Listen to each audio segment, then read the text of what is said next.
my family trying to tell me something.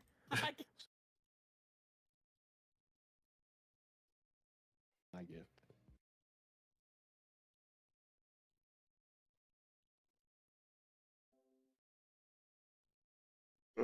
Sorry.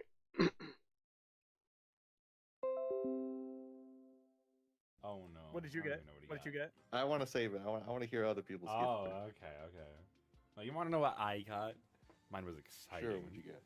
I got clothes, two mini no. crock pots, Oh, Okay. and a fondue set. Okay, that's actually pretty nice. I like Yeah, that. It's not bad. Not bad. The one thing I got is actually, I just realized this is actually pretty funny. The one thing I got was high-heeled shoes for women that were leopard print. What? For and you? the reason is What? yes, and the reason that I got that was that it was the entirely wrong thing they sent us. I was supposed to get dude Oh. slippers, or no, I was supposed to get like slides, and Slides. she opened the box and they were leopard print high heels, and I was like, well, hold on, don't return them yet. No, hold on. No, hold on. hold on, wait a minute. Yeah, that's what I got. So I got a returned item. All right. That- Well, that's what I it is. got. Well, no, what did Mayde get? Oh yeah, man. Go ahead. Okay, I got some clothes. Some pretty good clothes, actually. Not Oh, okay. not expensive, just like clothes. Yeah. It's fabric. Yeah, the usual. And yeah, I also got soaps, which I think is my family trying to tell me something. Wait. Dude, Some, soaps are nice. That's Soaps great are though. Honestly, Yeah. yeah. I remember when I turned 18 and my mom just put a whole bunch of like deodorant and toothpaste in my stocking. nice. Oh That dear. was funny. Oh dear. But no, I get the Honestly. clothes thing. Like the only time of year that I actually ever get clothes, because I'm not a fashion guy, is Yeah. either Christmas or my birthday. Same, dude. As an adult, I've bought clothes like 3 separate occasions. That's it, honestly. Other than like a restock of just plain socks or something. Yeah, I get still supplied clothes via Christmas. Yeah, sorry if I'm mumbling or like saying random shit. All right, Hyun, All what'd right. you get? Yeah, I think Christmas is where I got. most of I my clothes got from. a cookbook called the Chicken Bible. Oh, that's Oh. pretty good. Yeah, it's literally like picking hundreds and hundreds of different ways to cook chicken, and I'm like, oh my god, this is So amazing. did, Thank you. did that moment where you got turned into a whole chicken or like a whole fried chicken, did that change you? Like mentally? I mean, honestly, yeah, it did. It's gonna stick with It's me a for the rest of my life-changing life. experience Honestly. in a positive Yeah. way. That's good to hear, man. No, dude, like the PTSD kind of way, you know. You're like, It's not a good feeling. Bro. It's not good being a chicken, but I'm fully recovered now, as you can see. oh, I also wanted to touch upon where we are today a little bit. We're Christmas tree shopping Yeah. today. That's our setting. This is after Christmas, and I just kind of thought, what better time to get a Christmas tree from the lot than after Christmas? Because I mean, if you have like Valentine's Day, right? discounts. The discounts are insane. It's like 80% off Valentine's Day chocolates the next day after Valentine's. So I thought we'd get some killer deals on Yeah. some yellowing Christmas trees, you know? But then we Yeah. realized we had to do the pod. Yeah, we were a little late. Hyun, how much is the one that you're like loving right now? Dude, I don't even know, man. But I'm gonna be honest, these trees are looking sad right now, dude. But you're really attached to that one specifically. I like this one. This one's good. The- I but think we like, have to pick that one out. yeah, okay. I guess I'll have to get that one. How much does the price We're- tag say? It says $2. $2. That's good. Oh, deal. that's That's a it? good deal. That's a That's a good deal. Yeah. I mean, there's That's a good deal. practically no leaves left on this. I didn't bring my wallet with me. Me. Hyun, Do you think they Yeah. take card or? do Yeah, May's got us covered. Don't worry, Mate. yeah, Mate's May, got you, it covered. you got us? Hey, you got this? May's Did got you- this. He's got it.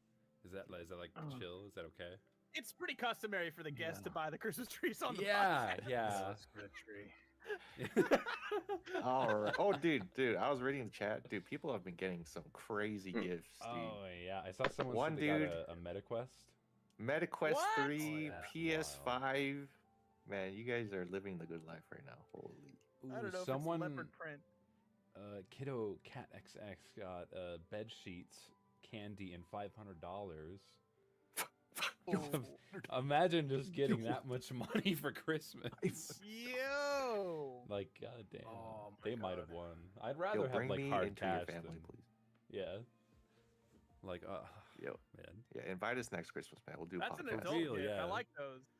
I was actually talking about how adults giving gift to adults, you should like the best kind of gifts you can get are ones that like pay a bill, or better yet, like imagine if for Christmas you gifted or received a year's worth of Netflix or something. You know, like one entire year's worth of something that you usually would otherwise get. I think that's like a really sick adult to adult gift, even though that's probably like $180 or something or whatever. But True. like Yeah. that's like we're like, oh yeah, let's go. Yeah. Huge. Oh, Dang. Well, well, Mayde. yeah, Mayde. Yeah, Yeah. Mayde. What's up, buddy? This is the transition. This episode is clearly very last minute. Yeah. Yeah. It says Stone introduction. So Stone. It take does. Yes, I got it from here. So, hello, Mayde. Let's go ahead and let the world know a little bit about yourself. So, introduce yourself and what do you do and what are you known for? Okay, so I'm an animator. I've been an animator for oh my god, about like 16, 17 years. Oh, wow. It was I started in the stick figure community actually, in droids. Oh, Oh, droids. whoa. Yo. Yeah, yeah. I haven't heard. Wait, what is I droids haven't again? heard that name in years. Yeah. It was like that stick figure website where you can just go and download people's sticks and like their animations, and they had like a forum where people were giving tutorials and all that. That's where I learned about easing. Pivot. It was Dang. Pivot, yeah? Droids was mainly Pivot, yeah? Pivot. Yeah. Yeah, Pivot mainly. Yeah. So, yeah, it was like that was like the beginning. It was like, oh my god, 2007, 2008. I was like 10 years old. Jeez. Wow. Dude, everyone starts so young. Like that's what I noticed with most of our guests. They start 10 at to like 12. 10, 11. Yeah. Yeah. In recent years, I've mostly been known for I've had it, like people say like, "Are you the 48 FPS guy?" I'm like, Yeah, "Mhm." yeah. Yeah, that's me. We'll go more into that later, but yeah. that- yeah. There's Oh man. So now So the you 40 started FPS off guy. with stick figure. I've actually never seen like some of your stick figure animations because I kind of known you for your kind of like cartoonish style, you know. Yeah. So Well, like, when did that kind of happen? That Yeah. that transition. It was about like 2012 around there, because for like from 2007 and on, I was doing stick figure animation, and then in 2011, I stopped animating and Oh, got into video editing and like 3D stuff, like tracking footage and stuff like that. Oh, Like, okay. Nice. yeah, like inserting 3D objects into existing footage and all that kind of stuff. I was only like 13 or something, so it's kind of crazy I was doing Wow. that at that Yeah. time. And then 2012, I got back into animation using puppet rigs instead of like stick figures and hand-drawn stuff. Oh. So going back Yeah, to the it was- beginning then, what was like your biggest inspiration for when you got started? Like what made you start with stick figures? Was there any like specific animation that you remember? Oh yeah, stick figures on crack, Pivot Master DX. Yeah. Oh, it's- yeah, shit. Let's yeah. fucking go. Dude, that is a classic. Oh my god. That is a classic. That was like the It was- original like YouTube poops back in the day. Mm-hmm. Wait, can we pull up still some stick badly figures on? want them. Does that still exist on YouTube? Stick figures on crack? I'm pretty sure it does. Yeah. Yeah, one sec. Yeah, Those those are were so huge. old. That was like one of the bigger earlier YouTube stick things. Like That was those were like everywhere. Oh Yeah, my and god, stuff, they right? still Yeah, have it. yeah. The freaking hamburger. I Like, remember this, that. this is what inspired us, Yes. movie, right? Yeah. Oh my god. Yeah, these are It's super old school. Way early on, it was that. Like also Don Hertzfeldt with like animation Yeah. show Rejected. Yeah, Pursuit. dude, Don Ooh. Hertzfeldt. Yeah. like way back, I saw the animation show and I was like, this is the funniest thing ever. I want to do stuff like this. I remember seeing these back when YouTube's like first started out, Yep. and I wouldn't say they like inspired me, but it was so funny just watching these back in the day because I mean this is what we had back in the day. Yeah. This is peak stick figure This is humor. like the skibbity toilet of Yeah, back then. exactly dude. it. Yeah. That's exactly it. Oh, People man. think brain rot's a new thing. No, it's just we found a term. No, for it. it's Yeah, just it's been- different. It's just different. Yeah. But yeah, that's awesome that you kind of grew up with the same stuff that we've been watching back in the day. Yeah. It was definitely a lot of like early YouTube. A little bit of E-Bombs World too. Like Yeah. way back. Oh, yeah. E-Bombs World, yeah. E-Bombs World and Albino Black Sheep. That was the other one. That's Albino like, Black Sheep, yeah. yeah. Dang, same dude. time. I can't believe I forgot about those. It's crazy. They evaporated so quick. They were like super big pre-YouTube or when YouTube was just kind of like starting out, and then they just gone. Whoa. Yeah. Whoa. Yeah. That's disgusting. Oh my god, dude. I don't even. Yeah, think we're gonna my go s- into that hey, again. Too. I don't even think my stream settings are set to show this properly. They're Wait. not. They're not even seeing that. in Oh real- yeah, they can't yeah. see this. Yeah, smoothness in mine's that at 30 FPS. This is 60. Yeah, it's missing some. So those should be your older inspirations. So do you have any current inspirations that are most notable? Oh, absolutely at the very top. Definitely James Baxter. Like James back. Oh man. James Yeah. Baxter. when I think about approaching animation, like he's the first one that comes to mind.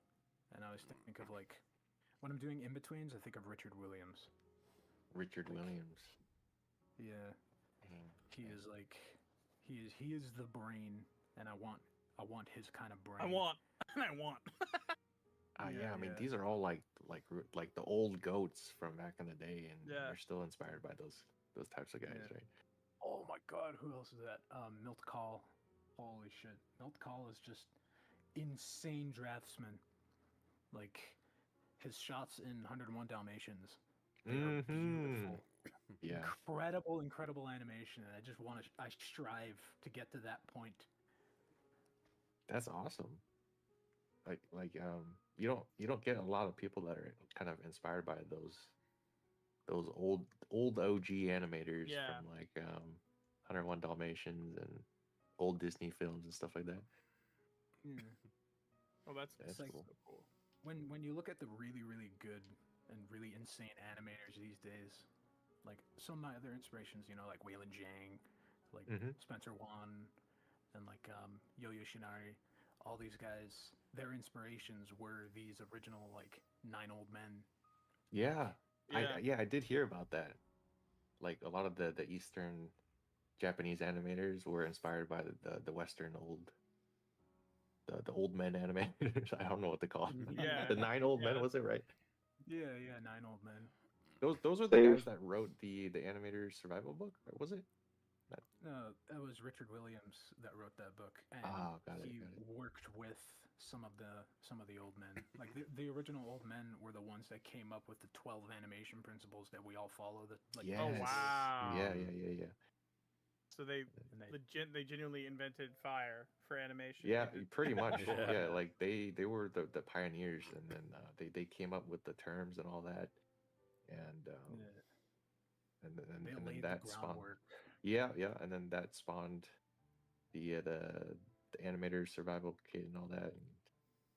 And That's pretty it's like cool. a giant domino effect Mm-hmm. from just those guys, and they were all super skilled.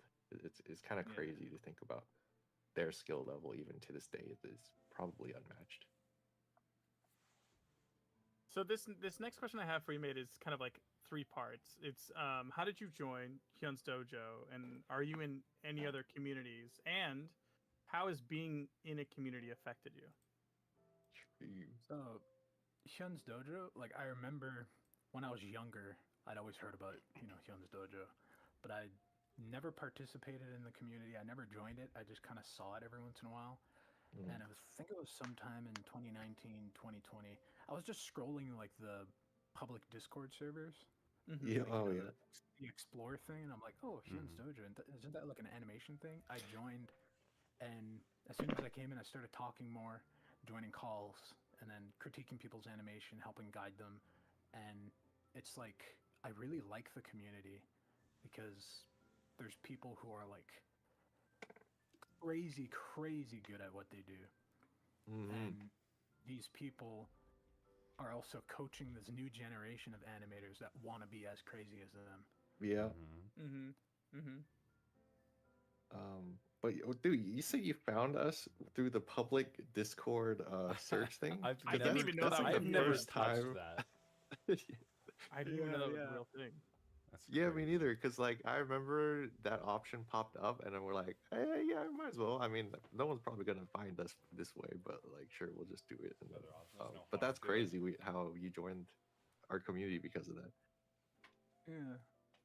As for like other communities, I'm in like Dark Demon. I remember joining Dark Demon. Oh, yeah. Oh yeah! Yeah. Wait, no way.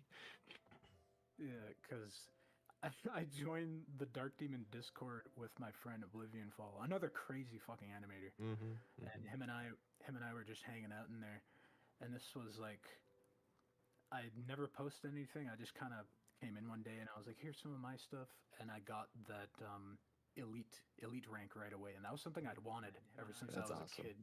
Yeah. Right after I got that rank, they abolished ranks in general. Ah, And, got it. yeah, and then got they it. got me onto like the critique staff. So I was like, oh, okay. You know what I Yeah. find is, Helping out animators. you know, one thing I find that's really interesting is I feel like there was like a line drawn on the internet back then with the communities, the Flash animation or the animation community at the time, because if you started on Pivot, the pipeline was Droids and Dark Demon and back and forth, and you kind of those communities kind of stayed together. There wasn't very many people, but there was some. But they'd cross over to like SFDT, Stick Page, Fluid Anim, like the more Flash leaning websites, and it's like those two ran Yeah. parallel in the same interest, but through different programs. And because YouTube wasn't very popular, it was really like we'd only kind of see each other cross mingling on like Newgrounds, where something Yeah. would get popular and go on the front page of Newgrounds. That's really like the bridge point. But it's interesting that you went from like, you know, Droids and Dark Demon, because that's I've seen a lot of people that they either start in Dark Demon and go to Droids or vice versa. Yeah. Yeah. Yeah. Like I started in those communities way later. Like I so badly wish that I interacted with these communities when I was like a lot younger, because I would have made so many more friends these days. Like, because back then I just kind of lurked. I was just like a kid. Yeah. I know a lot of lurkers that kind of came out after a while, and then they just end up making a bunch of friends, getting to know. I mean, like one of our global mods, Sereth. I remember he was a lurker for many years too. Mm-hmm. But yeah, that's pretty cool. In terms of like how yeah. the community has like affected me in general, I like that I'm able to communicate with other animators because it lets me formulate my thoughts into words a lot easier. Because before, when I try to give someone a critique, like someone I hated, like when you say like, how do I make this animation better, and people just say like, oh, it needs more frames. More easing. Yeah, More easy. More easing. I feel like More anticipation. I feel like being in like Hyun's Dojo and Dark Demon and these like traditional animation servers and stuff like that. I feel like after giving so many critiques, I feel like I'm able to sort of teach in a way and guide people with proper language. Yeah, I mean, like I've seen you around in the animation portal and the was it the creative chats, and I feel like you are always just consistently giving critiques to people when they don't really get it, and to get that from someone like yourself who has like a lot of skills and history behind animation, and not just stick figure animation, it's just like in general, I think it is really it's really valuable. Yeah. Because like, I feel like it's important to explore different types of animation so I know what kinds to critique for people, especially because like only thing I don't know is like critiquing 3D animation. Anything True. 2D, I'm like, oh, you know, like I've even learned from some of your tutorials because I remember seeing like your lip syncing tutorial, and it was so useful, dude. Like, Oh, it was yeah. on, I think it was on Twitter where I saw it, but it was really cool. Yeah. I don't know if you guys seen Mayde's lip syncing, but he's so good at it. The just lip syncing animations of just Oh, how, I love them. yeah, it's so good. And it's so simple, but it works really well. There's Oh, one thank here you. earlier. 1 second. The shorts kill me, man. Like But this one. Oh oh yeah, yeah, like these my god. ones, No, I like Yeah, just need to nerd yeah, out it's so because good. like lip lip syncing is sync- so good. lip sync is. I'll play this first and then I'll nerd out. Mishimene bashkemena sagane betosijigane What bekwajigane. is he saying? Apple pie. Oh, yeah. I love that. Yeah. But yeah, like I don't know, like on your list, Made, where like is Apple lip sync pie. one of your most favorite things to animate? Because it is my number It's- one. Yeah, I think it's like number one, probably number two. Oh, Because it's like, facial animation and lip sync is so much fun. yeah, I like doing facial animation, but I love doing body language. Oh Like- yeah, I can tell. I mean, not from this one, Yeah. but you know. he's he's mimicking your today's pose. Oh, It's the yeah. same pose. But yeah, speaking of like your animations, I remember I feel like I remember seeing you going viral because of your animations and for it being super smooth using egregiously high FPS. Oh yeah. And I don't know when it went back. It was like I don't even know, like 3-4 years ago, I think. I remember exactly. Yeah, you gotta Um, kind of go through the experience with that. Which one is it? Yeah, so it was sometime in like 2021. I was sitting in a call with some friends, and we were all discussing like high frame rate when in animation and stuff like that. And Yeah. I thought about it for a second, and I just asked them like, what would it what would it look like if you actually did high frame rate animation without like any interpolation or anything? Like you just straight up set your file frame rate to like 48 or 60 and actually did it. So the first attempt was this old animation I did of a guy balancing on a pole, and he was like balancing on one foot. I did it on 24 FPS. And I watched it over and I'm like, I should put this on 48. There's not that many drawings. It's a simple design. I'll just see what it looks like. I did it in about a day. And when I showed it to my friends, they were like, why are you doing this? It looks Yeah. cool, but like, why? Yeah. And there's a thing deep down that loves that reaction of what the hell are you doing? Like, why? Yeah, I mean, I I had that totally same get it. reaction. Like that reaction when other animators are asking you, like, dude, what the heck? So when I started doing more high frame rate stuff, it was mostly to practice in betweening, to get really, really clean and like avoid jitter. Because jitter is really, really obvious when you go on ones at Yeah, 24 very FPS. obvious. That's It's a like really good point. wartime. Yeah, it's 4 times as more obvious when you go up to like 48 and 60. Oh. So when I started using like way higher frame rates, I started getting really consistent in betweens with like my regular animations. Yeah. So So there's you just kind of no did it as jitter like a anymore. joke at Yeah. first, but it actually kind of helped you with improving your animation skill at the end. Yeah. That's awesome. But yeah, like that 148 FPS animation has something like 3 million views on YouTube for some reason. Just that, like, I was not expecting that. Just that 5-second animation. Yeah. When I 2.2 posted million it, right now. 2.2 million. Yeah. Got it. When I think I it- posted it online and I sent it on like Twitter and like YouTube and all that, my first thought was other animators are gonna watch this. Normal people aren't gonna watch it. It's like the hell does Oh, this yeah. mean, 48 FPS? Yeah. Well, I Yeah. remember this one this started being shared around the time that interpolation was starting to be discussed before AI became a huge thing. Mm-hmm. So I think it was Yeah. just timing in my perspective. Yeah. Yeah.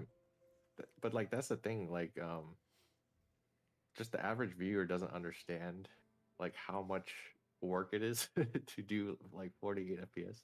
Mm-hmm. So it's crazy how it went viral. Like just from like the animator's perspective, like just all the animators just kind of being like at a collective response of oh my Oh god. yeah, everyone thinks Yeah. you're That's crazy, crazy. but animators think you're insane. Yeah, Right. exactly. I think the only way a non-animator could really grasp it is if you just had a still of the onion skin of the entirety of it, and then they could Oh be my like, god, "Oh, that's like the biggest way." Oh. You gotta To post that immediately make somewhere. their I'd brain just love to see explode. that. Then they could get it. You know, then they'd Yeah. understand the suffering in people's eyes that Yeah. are animators. They're like, "Oh my." Yeah, It because is. it's impossible for the human brain to comprehend how many individual drawings this is Mm-hmm. until Mhm. you give it that visual experience. I'd love to see Mhm. that. Mm-hmm.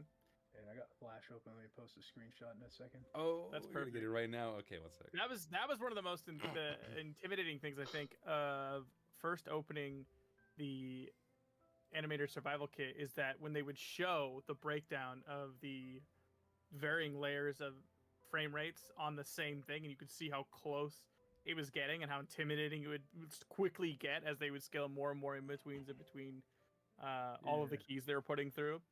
And I think Yeah. that's like the best visual representation of like not only the skill but the suffering. Like how incredibly, but it's true how Oh, yeah. incredibly rigid you have to be, how incredibly particular every single little bit of the process is. Whoa. Dude, Wait, Attendo, you have to hang on. bring this up. Yeah, Oh, yeah. It's One sec. insane. One sec. That's Gotta exactly it. swap. Showing that and then being able to be like, okay, yeah, those are all Hang on. hand redrawn. Bro, look how many legs he has. Oh my Bruh. god. I get That's more stressed out about crazy. the thick parts that aren't moving as much, like the I front of know, the shirt. like the dense parts. Yeah. And Yeah, even yeah. you're There even you doing go. hair movement in that. Yeah. And those physics, I don't even have that shit down. Bro, I think I'm gonna be sick. Just looking at this, There it bro. is. That's the sauce. Now everyone else can join in for what we're seeing when we're looking at it. Yeah. I love that you're Playthrough. just working so much harder than you need to be. But like, I Oh, yeah. kind of want to try it now because you said like that it helps figure out it helps polish your in between, helps with less Yeah, boiling and shit like For that. sure. I kind of want to try it myself. It'll be Yeah, hell, frame rate but has, I like- want to do it. Yeah, like Masochist. there's like a I know like the next topic was gonna be like frame rate that I prefer, Yeah. and this is something that I like that like it's deep in my brain. It's real fucking deep in there, where I prefer 24 FPS the most because I see everything move at 24 FPS when I'm observing it in like real life. Mhm. Like if I see someone walking and I know that their stride takes about like a second and a half, I'm like, oh, so that's like 36 frames. Sorry, Mhm. I'm springing out again. Like, so my brain just sees everything in 24 FPS, and if I have to use reference for a video, I know exactly how many frames I'm gonna need. Yeah. So for 48, I just double that. Jeez. Right. Wow. Right. I will say this, I'm just now realizing, like, are you guys like me when you see something that's animated really smooth, that's a really high frame rate, it feels kind of weird, like in your body or how you're seeing, Yeah. you're like, Yeah. I think No, what it it does. is because we see the world in like the 24 FPS, it's like uncanny valley for Yeah. our visualization of movement. You know, it's Well, like I can tell it's a real thing and it's moving in an expected way, but something's not right about it. You know, there's something doesn't feel right about how it's moving, and I think it's that high frame rate that gives that like almost anxiety. But like, Oh, sorry. do we Yeah. see the world at 24 FPS? Because like I think it's we're able to 25 comprehend. is the human eye. I think the human Is eye is that 25. true? Is that real? Yeah, we have our own refresh rate. Hey Google, what frame rate does the human eye see? I think it was 25. I think it's somewhere between like 30 to 60 frames Yeah. per second. Oh, okay. Okay, I got the information I need. Thank you. Just going into the entire Yeah, lore. no, and there's backstory. 36 more pages to read out to you. I heard it differs depending on like your sense of emotions as well. Whoa. Yeah, I think it's different based on your eye training as well, because there's like Fortnite gamers who play with like 360 refresh rate. Oh, monitor yeah. that actually that's has a benefit. fair. I could see that. Interesting. There's some Oh. Fortnite gamers you could see at 300 frames per second. Yeah. Dude, speaking of single framed animation, I kind of want to like. I get your didn't know guys' that. preference Shit, that's on fucking wild. kind of like the old Western style of like super smooth single framed animation versus kind of the anime and sakuga style of the East, where they use purposely like limited frames. Because I Mhm. know people have a preference of limited frames as well, just using like a bunch of creative tactics of both saving time and smear frames and all that versus having like a smooth animation. Like, do you guys So have like a preference? Me and a bunch of my friends have talked about this before, and I love this discussion.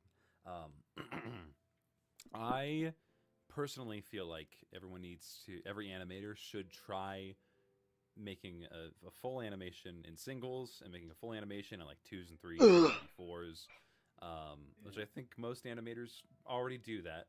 But then it becomes a matter of understanding when to use those.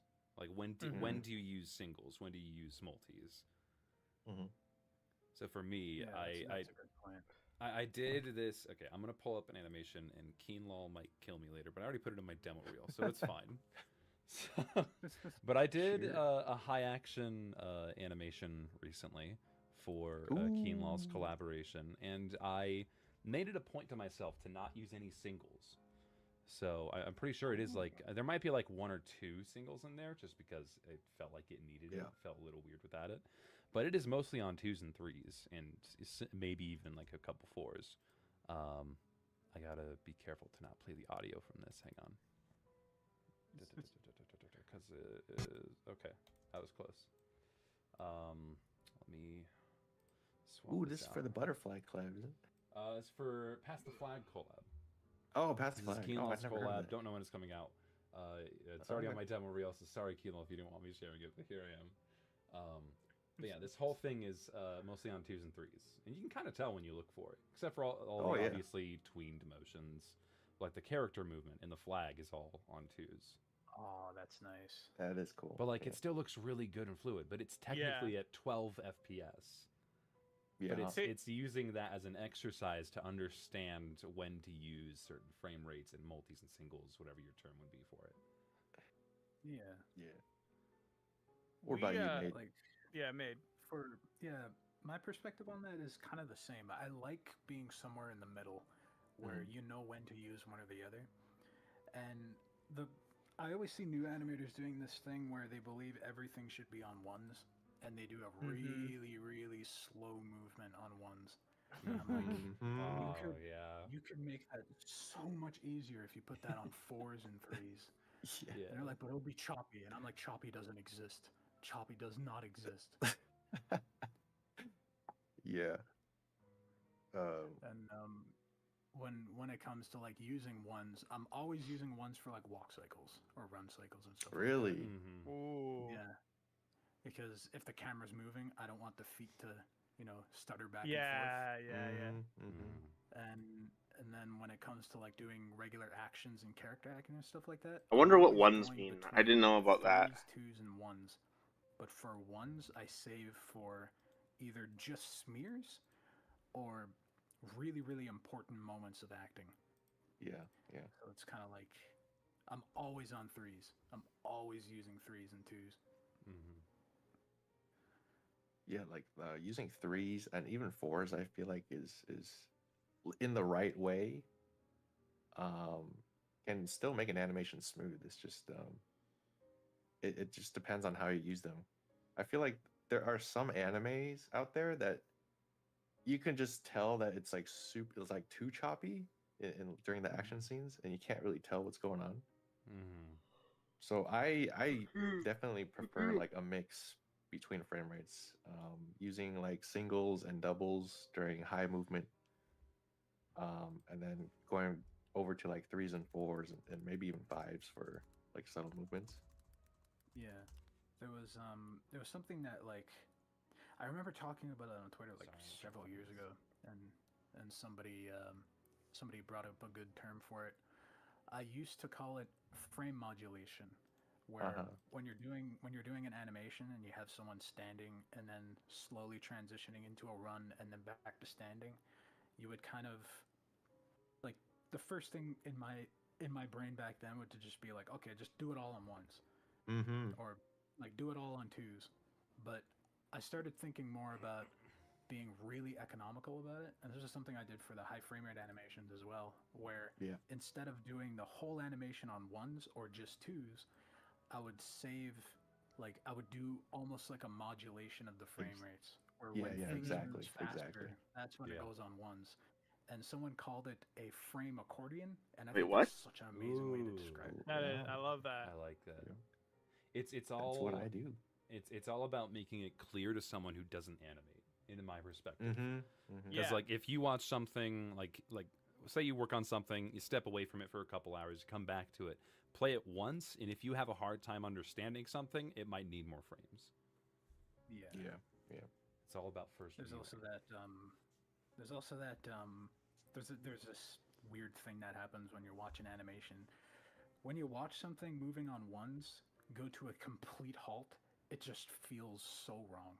Hmm. But Yeah. when you watch it come to a halt on twos, then threes and fours, it feels so much better. Oh, yeah. It does. Oh, 100%. Way better. So you're telling And me if I play this animation and then pause it in the middle of consistent movement, it doesn't feel natural? indeed. It doesn't. That animation actually, there were so many people saying like, "I can't believe he did 288 drawings for this animation." I'm like, there is 89 drawings in this animation. Like I counted, Yeah. there's 89 of them. Yeah. Yeah, because you're still using like multi-frame, right? Like you're still Yeah, hanging on there's some frames sections every of now and that. then. Yeah, there's sections of that animation where it goes on like sevens and eights Oh, wow. Wow. because That's you can crazy. get away with that at high frame rate. Yeah. Yeah, you can. And there's also the like I also love how some cartoons and like animes as well, they use ones as a way to convey like a feeling. Like Oh, Yeah. yeah. say there's like a really creepy scene where the dude's doing things with their fingers, they usually like single frame that thing for no reason, and it's just like increases the creepiness just because it's single frame. I think it's Like because it heightens the sense of what do you call it, like uncanny valley, especially if the lines are boiling a lot. yeah, Mm. exactly. Yeah, Like, yeah. Yeah. Yeah. There's And also yeah, the artist's interpretation in Spider Verse, especially the first one, where they had Miles at like 12 FPS and then Peter B at like 24 in some sequences to show how Miles is a yeah, lot yeah. more rough in his actions and learning. Yeah. Dang, dude, I didn't know, but that's so cool how they use frame rate to convey feelings for the audience in kind of like an indirect way, which is awesome. I need to do that more. Yeah. Also wish more people just said like twos and threes instead of like double framing, triple framing, quadruple framing, quintuple framing. Yeah. It's like, dude, that's like 8 syllables. Just say twos. Yeah. That's so good. I had that issue for a long time. I think that's just something that people pick up in this specific community for some reason. Yeah, I've it really noticed. was. But yeah, it's so much easier to just say twos, threes, and fours. Yes, sir. All right, we got to move on. We're talking about this for a while. Yeah, yeah. yeah. Yep. Go ahead, sir. I was going to go ahead and take over, and we wanted to kind of get into a little bit what it's like working for indie animation cartoon industry, and more or less so along the lines of what are some of the more notable jobs or cartoons that you've worked on? So when I first started out with sort of the indie space, I was doing animation for music videos with Oblivion Fallout Friend. I was Yeah. doing rough Oh. animation for him. I think I have stuff in my demo reel for it, but I don't know. It was like way back, and It was when I was like first ever job. Yeah. Um, I see him in the chat and right then- now. He's right there. yeah. Hey, yo. So, After that, I got onto pencilmation, and pencilmation was at the time like a really fun stick figure animation thing. I And remember had pencilmation. Yeah, like I had a ton of fun doing that, like 2 to 3 minute shorts by yourself. Like they Wow. just give you a bunch of storyboard drawings and they're like connect these together. I'm like, That's okay, kind of fun. yeah, So it was So- kind of freeing. Like you were given essentially a rough guideline as to what they want to happen, and then you were kind of like off to the races to do your own thing. It's kind of. yeah. So it was just they give you all the storyboard drawings, and you can interpret the drawings as your own style, or you could follow it really closely. I usually followed it closely, but I also had my own style in some episodes I did. But a lot of the time, I would just like look at the boards, figure out what's going on. Thankfully, I didn't have to do much backgrounds. I didn't have to do much of that stuff. It was entirely character animation, and it was like first episode I did was like 2 minutes maybe. Second episode was one of the largest animation projects I've ever done. It was like 4.5 minutes. Oh, Oh, wow. And I did it All wow. on your I did it own? in about 6 months. Yeah. Whoa. That's a crazy pipeline. Just dumping it on one dude to work That's on the entire crazy. episode. But I imagine they do that It was- the same thing for like 20 animators or something. Oh yeah. And because of the art style, it's way more manageable than if I was given like a really complex character design. True. And they also gave us freedom. Like if a drawing was too complex, we could simplify it, make it easier to animate and all that. Mhm. There wasn't any production model sheets. It was just just try not to do this and this. It's like okay. Oh, wow. Dang. Did you have to And, do? Were you ever put in a situation where you had to like redo large portions? Because if you're kind of off.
To the races to do your own thing, you could pretty much, get a huge chunk of it done, send it in, and then be like, oh, this is good, but can we redo this entire last scene? Like, did you ever have any nightmare scenarios like that? Thankfully, never. They always had it like nailed down at the storyboard phase. Like after they're done the storyboards, it was like, okay, this is the story that we're locking into. We're not going to change it. It's up to the Yeah. animator to just make them move now. Okay. And Got it. the worst thing that happened was I was working on an episode, and this was like early 2018 or something. My second episode with them, I was animating for, oh my god, it was probably like 14 hours at the time, like continuously. And I Gee. had just got done like a 45-minute, 1-minute stretch of animation, and then I accidentally hit the timeline and pressed F6 and turned every single keyframe Yeah. into like every single frame into a keyframe. Flash crashed. My Oh, computer blue no. screened. And it blue screened in the middle of an autosave, so I had to go back and redo that entire 45 seconds, and I got it done the same day. Oh my. God. dude, I know if you animate, you've been there where you go to hit F5 or something, and it actually has the rest of your entire file highlighted, and you hit F6 and it just pause, and you're like, no, no, no, no, no. And you know Bruh. what's happening. Yeah, You're just Fuck, hoping man. that it's just Oh. slowed and you can control Z out of it. Oh, that's a nightmare. Okay, wait. Sorry, just to interrupt. I saw this in chat. Oblivion said this. You worked on the Cuphead song from DA Games? Yeah, I did rough animation for it. Crazy. Okay, I just wanted to Bring that up. brief that before I pulled it up. Yeah. Because I remember Oh, seeing this this is when so it cool. came out, and I was so impressed with how accurate it was to the style of the game. Wait a minute. I think Was this one of your first jobs? recently-ish? This is This 6 was my years ago. first animation job. 2018. This was your Oh, first okay. animation job?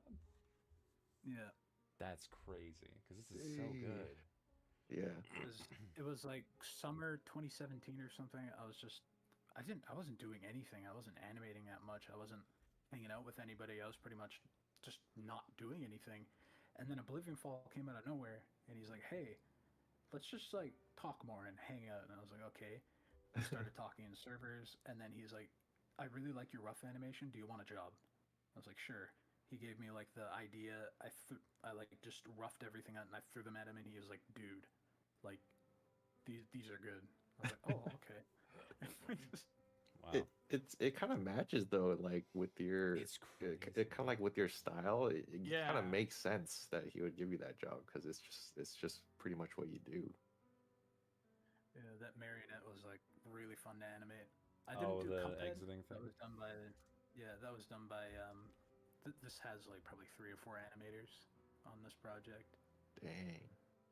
And I mean, was everyone did this a great job. in Flash or like Animate?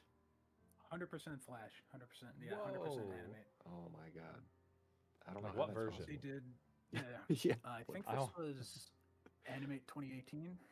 Okay. So Jeez. that's still crazy though. I never would have That- guessed. I did my Yeah. roughs in CS6. Oh, my that's God, wild. dude. I mean, you 'Cause, can like- play You say with it's- roughs though. So would you say that it's still common for like people in the industry to use Animate, or is there other programs that people would like for you to use for different projects? Yeah, I always wonder about that. It's like it changes from production to production. Like some people they prefer using Animate. Some people don't really mind what you use.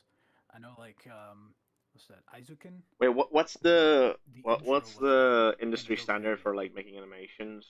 Like Got it. that Is it surprised me. I was is it still really Adobe freaking out about that. Flash or And whatever?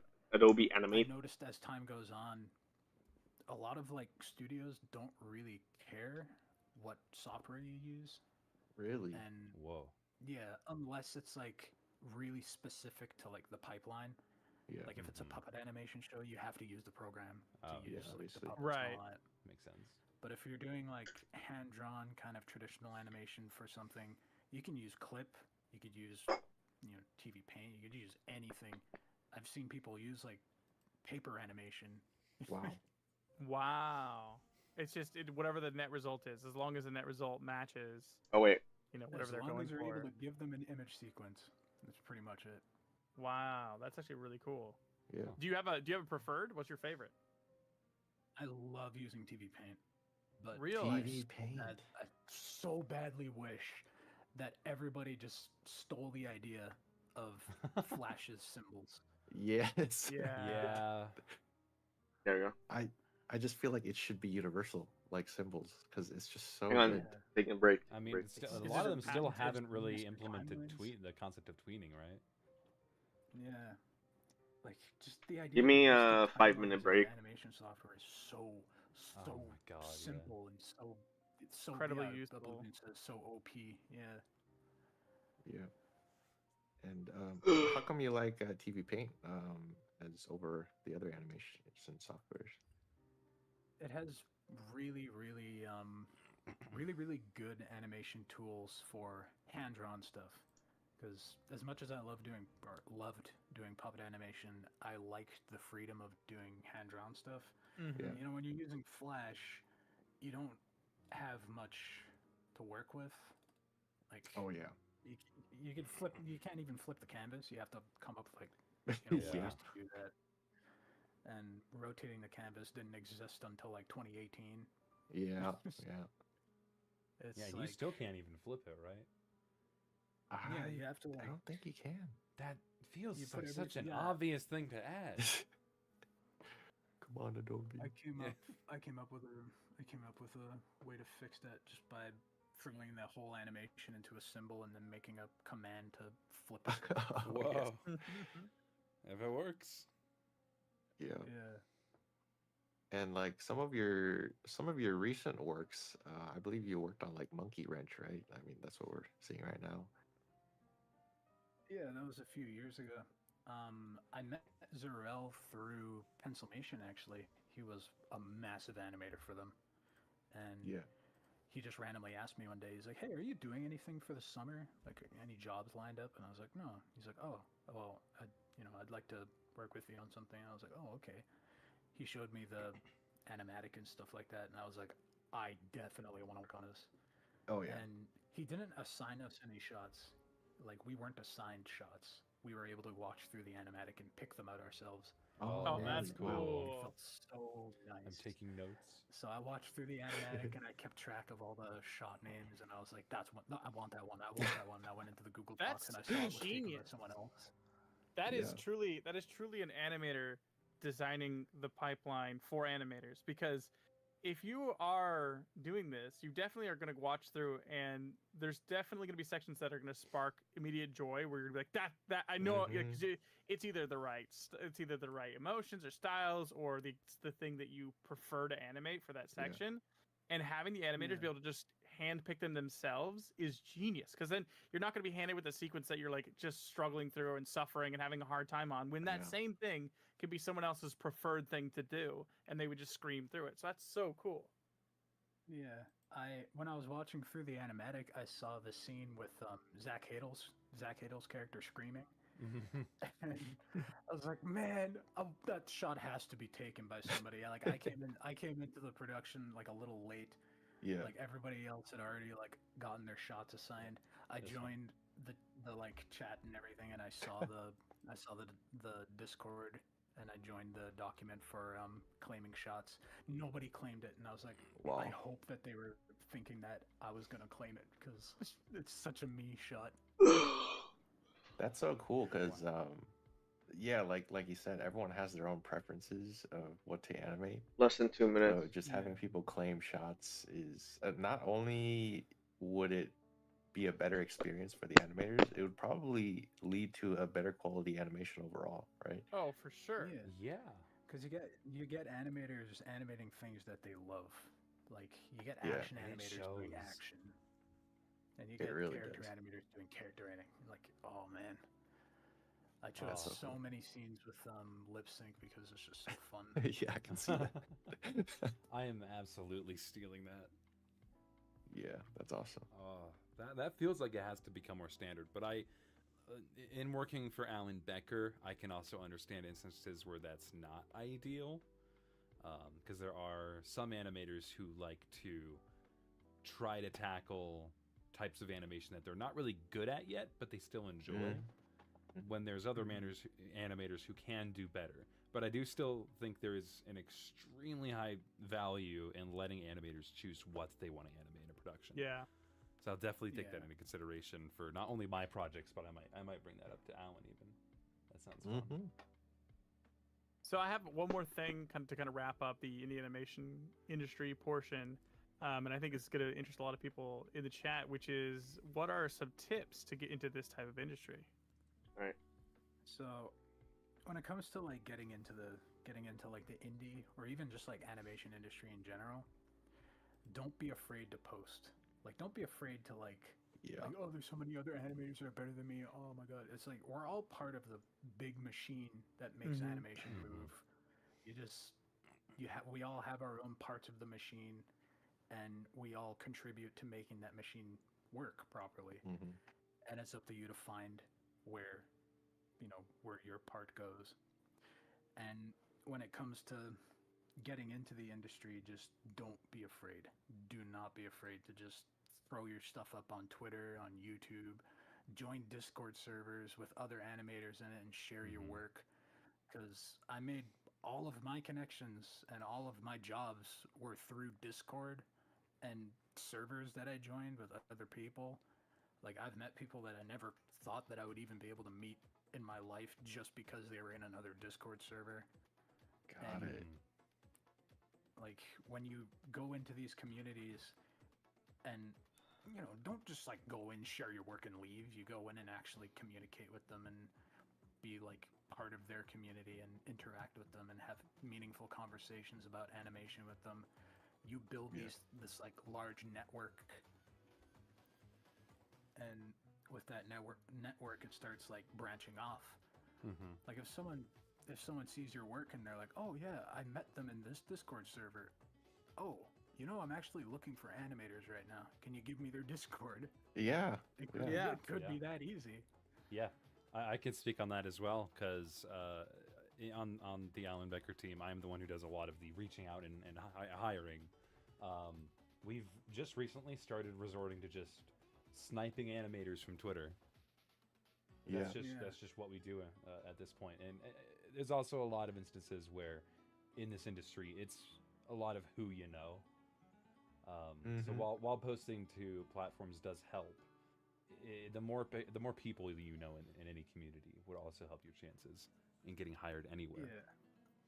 Because like I was talking to the one of the creative directors on Roblox, and they were saying like the animation industry, while it seems really big, in the large scheme of things, it's really small. Like it's a small world. Like so many animators know each other.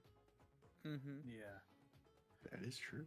It's a lot smaller than you think. Because animation itself is such a specific, You have to be uncommon crazy talent. to animate Yeah, things. exactly. To sit down and make thousands of drawings for one piece of like 5-minute art, like you're insane. Yeah. But it's a fun insane. Yeah. I think I that's, feel like, that's part of the reason why I've never met another animator IRL. Right? Yeah, dude, exactly. It's so rare. Yeah. I have troubles finding like just an artist in general, but like an Yeah. animator on top of that is kind of like a super rare shiny. In the real Oh life. yeah. For sure, man. So speaking of that, let's get into some general animation questions, shall we? I guess when it comes to animation, you do both character acting, but some action stuff as well. But what's kind of your preference when it comes to just animating in general? I absolutely love doing character acting. Like, action in general, like stuff with choreography, fighting, and stuff like that, I'm learning, and I really want to get good at it one day. You know, maybe with sticks first, and then slowly move into like actual character designs and all that. But when it comes to two characters talking, I feel like I'm at home when I animate something like that, because it's like I understand body language to the point where when I'm having a conversation with someone, I'm actually studying them. And it's not even intentional. I'm just like, oh, I wonder why their hand did that. And I'm like, oh yeah, I'm talking with them. Oh.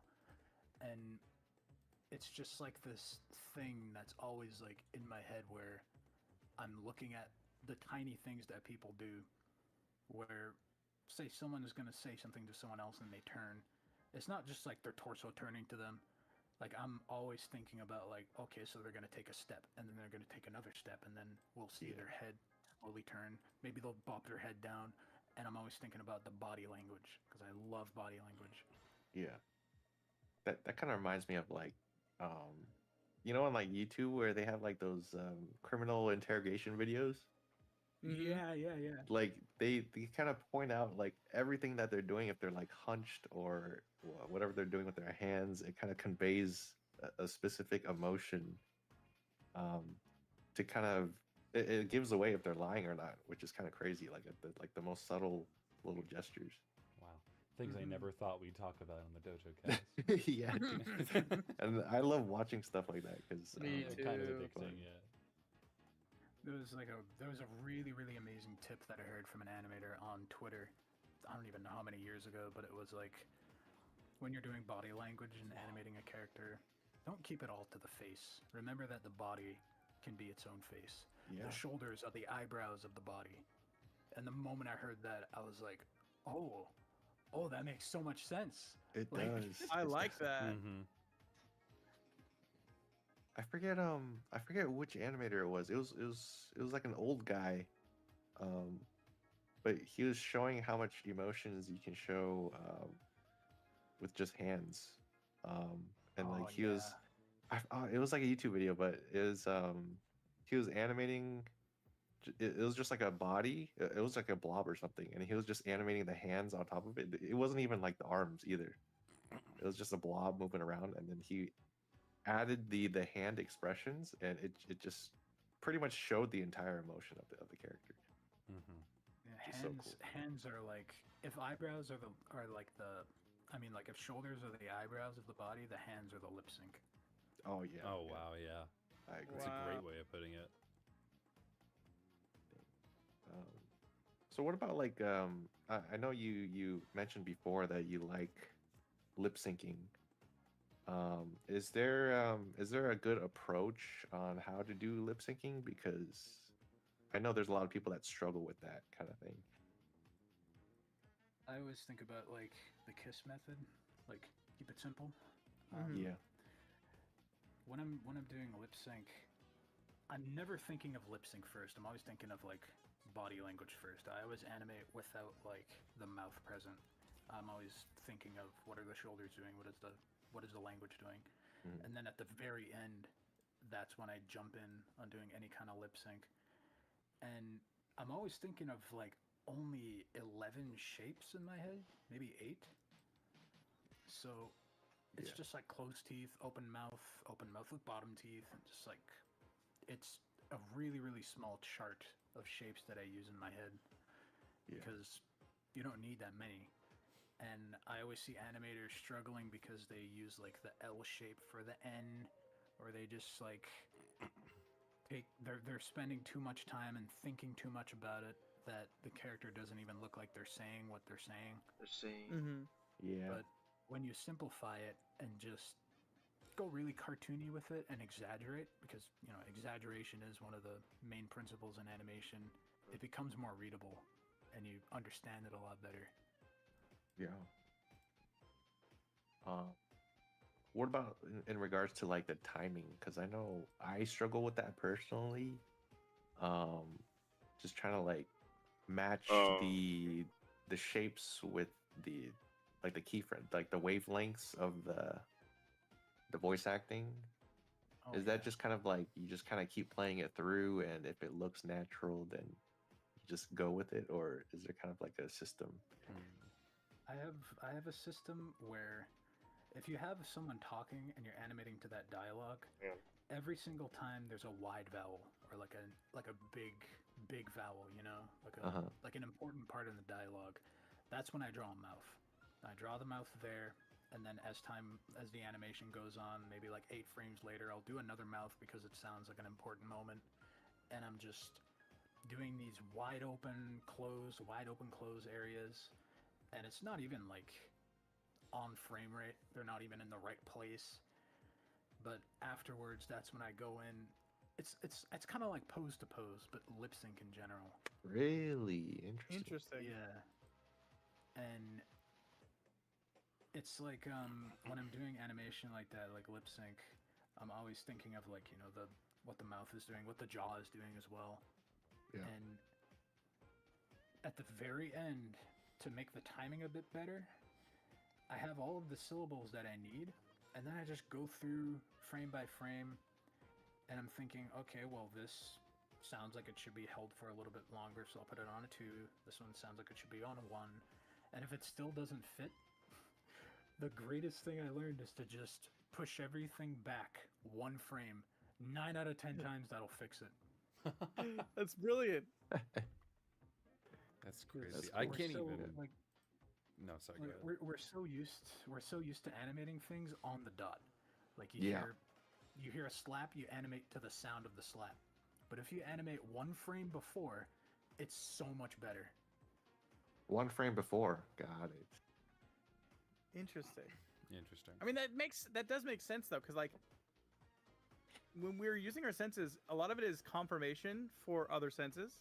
So one Mhm. example I like to use is I'll watch TV, right? But a lot of times I have subtitles on, and the reason why I do that is there might be moments where I don't quite think I heard what I heard, and then that on-screen confirmation. And so when you're doing something that you're animating, when you're hearing something, the visuals are lining up with that, and it gives us that confirmation. And so sometimes playing with that confirmation back or forth can feel better or worse, where you have the audio a little bit beforehand, and the visuals a little after that, or swapping it.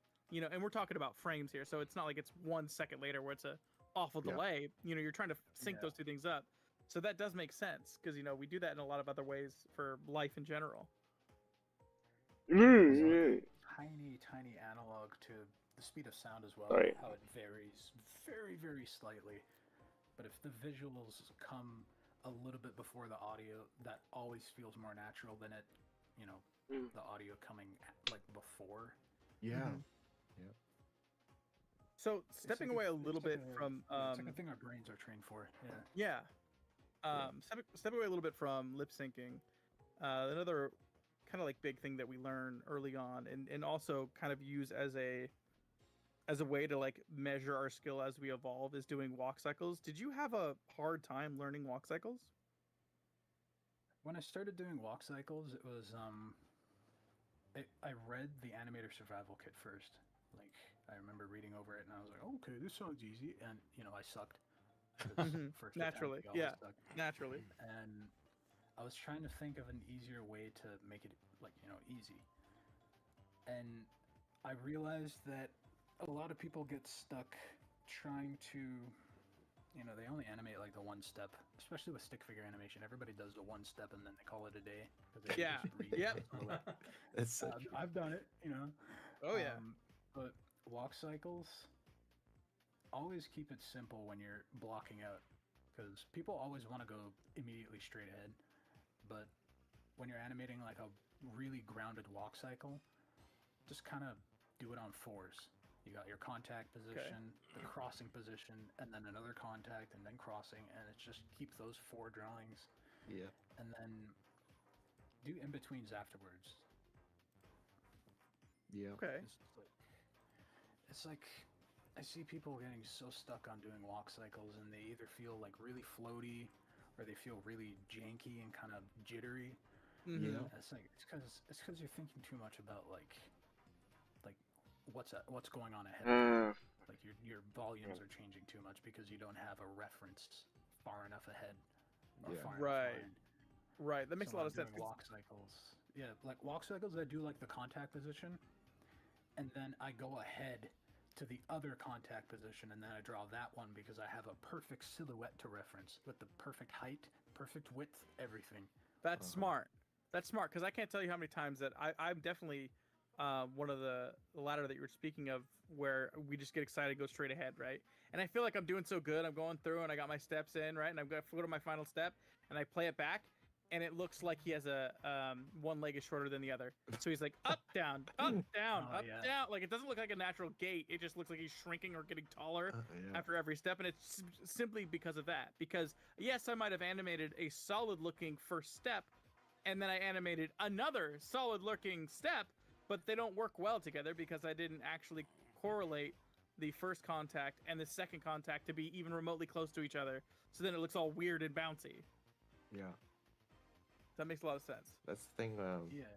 That's the thing that I had. So I mean, I still have trouble with walk cycles because, as like a stick figure animator, that's kind of where I started learning animation in general, right? But pretty much 99% of everything that you animate is straight ahead. So when I ended up trying to do walk cycles, it would always look wonky. Like you'd have like freaking a limp or Uh-huh. Or like their a legs would be wonky leg. dragging behind. Yeah, or like Yeah. they're Bluesky leaning too action. far back or Yeah. forward. It was just like I couldn't like wrap my head around it. But that's when I first kind of learned that, oh, dude, pose to pose actually exists, and it actually is viable sometimes to do Yeah. pose to pose. Yeah. Like that's when it shines the most, is walk cycles and run cycles, especially if you can reuse it as well. Yeah, so that's why like you can see in most of my animations a while back. I mean, still now, like they would never walk. They would always like take one step and then just Yep. start fighting. Sprint. Or they teleport, or like a one giant step and then start fighting. Yep. Because it was just hiding the fact that I couldn't do walk cycles. Yeah, I'm always thinking about like center of balance as well when you do like the tiny steps. I was talking with another animator about this Guys, be right back. because they were drawing stuff and they looked. Right back. That I couldn't do walk cycles.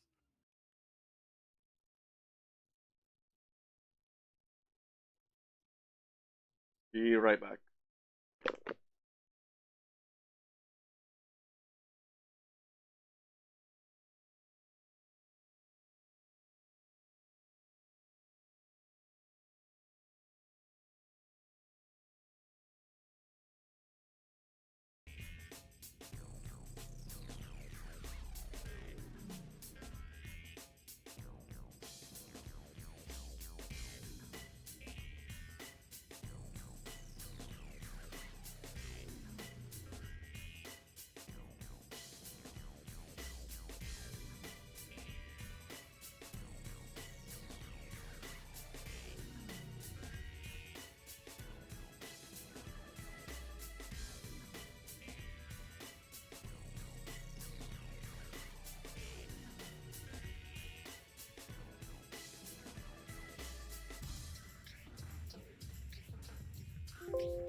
like they were leaning too much. And I was like, you got to think about the center of balance. And when you're walking, your center of balance is pushed forward because, you know, when you're walking, you're basically falling forward and catching yourself over and over again. Yeah. Wait, can I pause you right there? Isn't that an exact line from the Animator Survival Kit? Because I feel like I remember that. Because I remember that. That stuck with me forever. It's, walking is you catching your fall in succession. Yeah. Anyway, sorry. Dancing, walking, rearranging furniture. Put that away, Hatena. What are you doing? Yeah, put that away. No, we're looking at it. We're talking about it. My insecurities. But you were talking about how, you know, paying attention to your center of gravity and you get stuck in these positions. I was exactly that animator. And I had a discussion with Exortine, and he was telling me, he's like, we got to move your feet, man. I was all, what do you mean? He's like, well, just instead of after that punch, slide your foot forward again. And it just unlocked my brain, completely changed everything, because I was always in this situation where I'd be like, punch, punch, punch, kick, and now my guy's basically almost horizontal, and so I have to have him bounce in the sky or zip to the side or something has to like dramatically change, because now he's in this position that is just so off balanced. There's nothing I can do. But now it makes the world of difference, because if I'm keeping that center of my center of mass the whole time above me and balanced, I can go as long as I want, and I stop it whenever I want. And that changed, that opened up everything. So that was like a huge point, is really paying attention to that center of gravity. Use your feet. Yeah. What would you say is the hardest thing to animate in your opinion, Mayde? Okay, so this is between two things. Animating a character on a 3D grid in perspective. Oh my god, oh dude. My god. I already know. Oh, that's a great answer. Yeah. So Great answer. There's an amazing example of this from Beauty and the Beast by James Baxter. Oh, I know the shot. Hold on. Bring it up. It is. Oh my god, I don't even know how he did it. Is it the twirling camera panning while they're dancing? Yeah, and there's he animated the reflection. Yeah. No shot, way.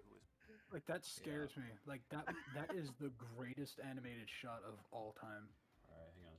Let's see it. James Baxter, Is this it? who is one of the most amazing animators, still is, ever on the Beast dance, but also change it in perspective. So Oh my see the god.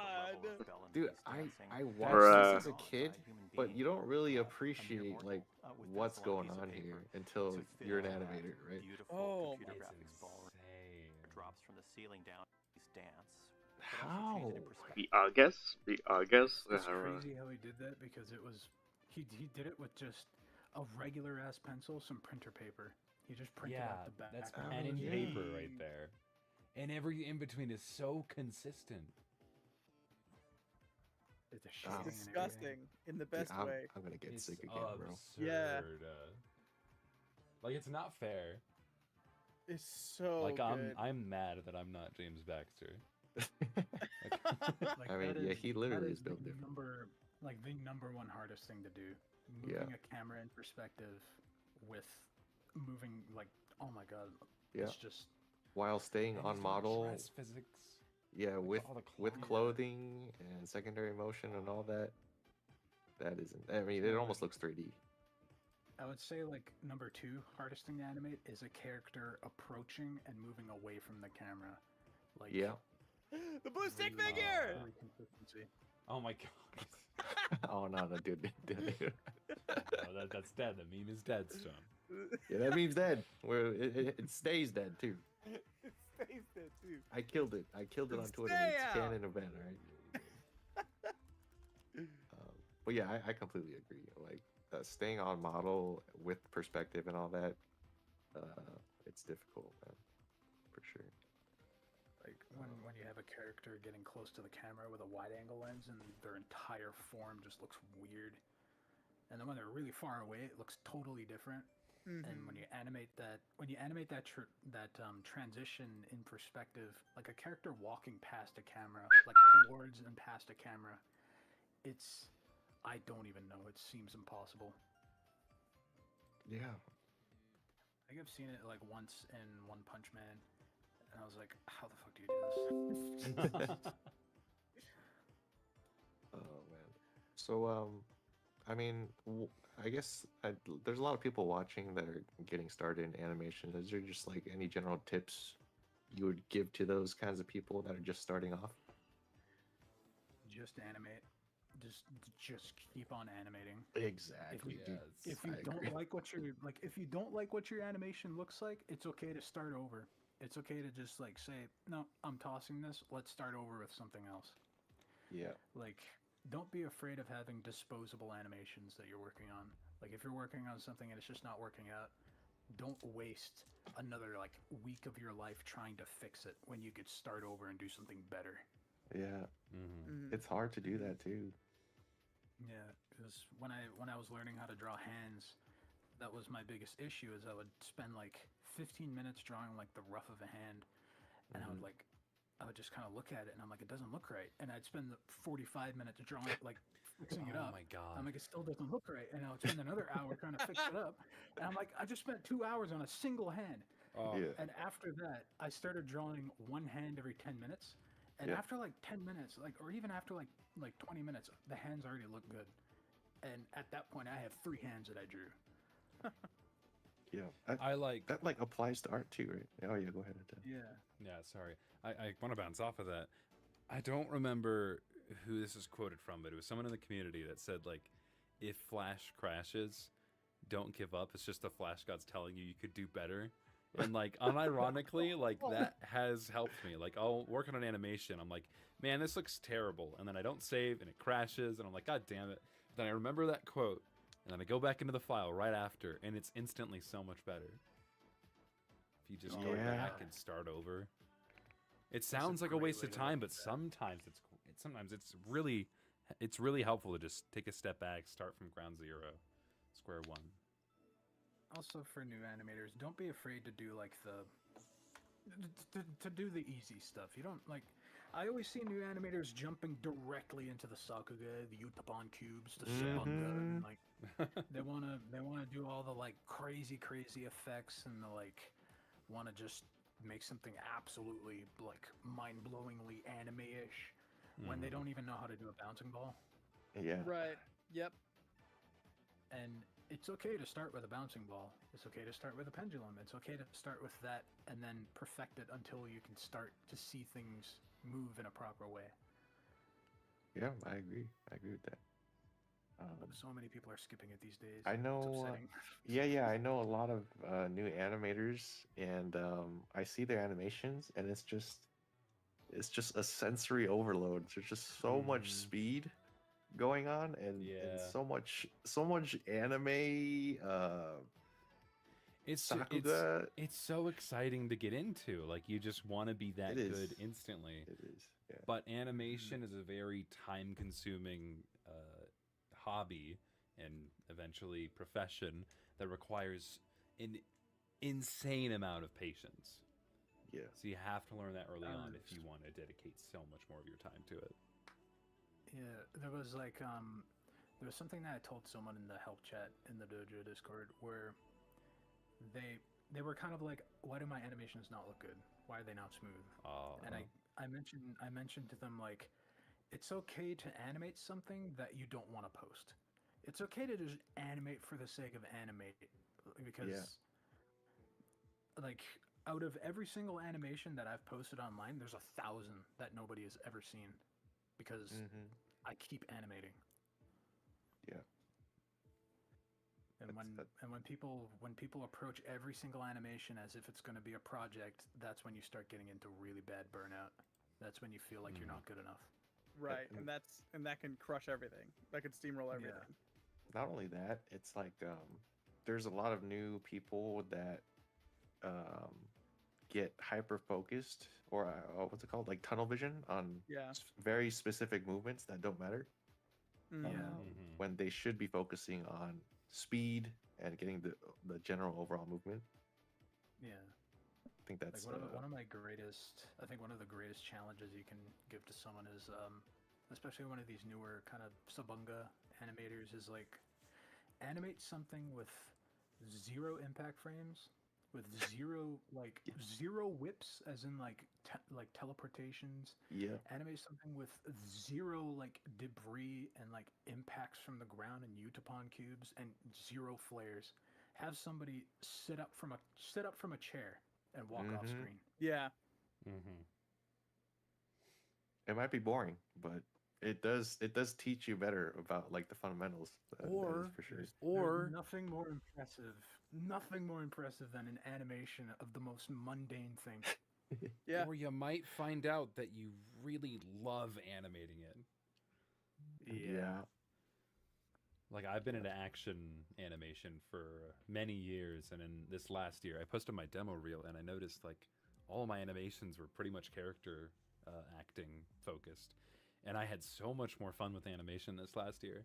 Not meaning I won't do action again. I still have fun with those, but not as much fun as character acting and all the subtle movements and stuff. True. Yeah, it could be your preference. You never know. There's a scene from Mob Psycho where I think it was Julian, one of those animators. I think his name is Julian Benz or something.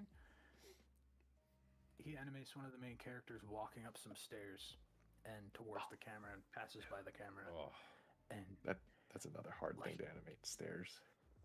and like you watch it and it's like, oh, it's just a guy walking upstairs. Watching it as an animator, I'm like, oh my god. Yes. Yes, How? dude. Yes. It's the most mundane thing ever, but it's so difficult. Like, I would prefer doing like Sabunga fight stuff over this. Like that seems Right. easy. Right. Yeah.